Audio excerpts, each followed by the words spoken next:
Part 2 of the Schoemanspoort covers the southern section from the 6th to the 20th kilometer. If you intend driving this poort, it's important to watch Part 1 first, which contains the Google Earth orientation clips as well as other important historical, safety and tourism information.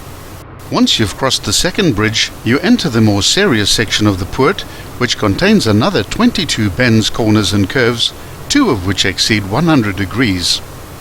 Immediately after the bridge, the road swings to the right via a wide bend approximating the course of the river, which is now on the right.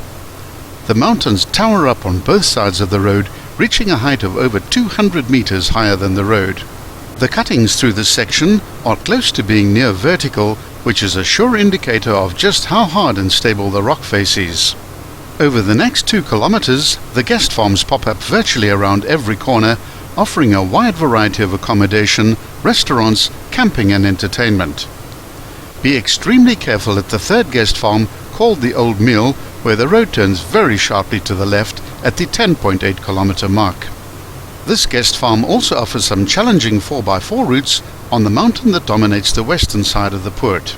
The first rough survey of the Kango Caves was done in 1897, mapping out the first 26 chambers.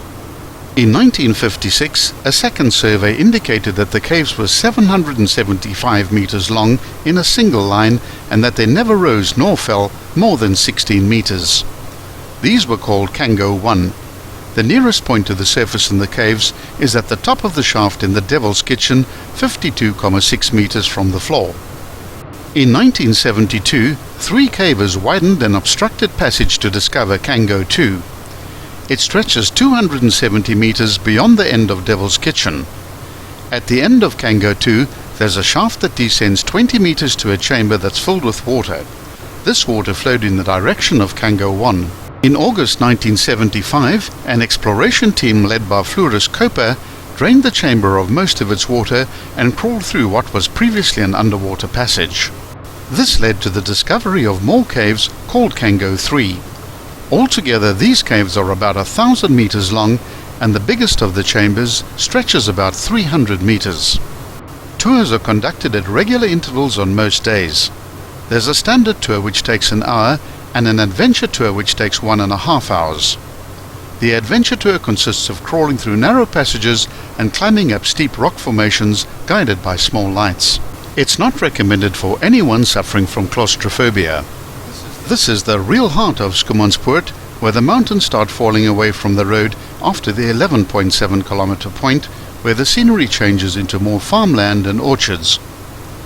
As you near Oudtshoorn and head southwards out of the poort, you'll be offered all manner of tourist activities, including crocodile farms, snake and reptile shows, ostrich farms, restaurants, B&Bs and lodges. All of these industries hinge on the never-ending attraction and pulling power of the Kango Caves.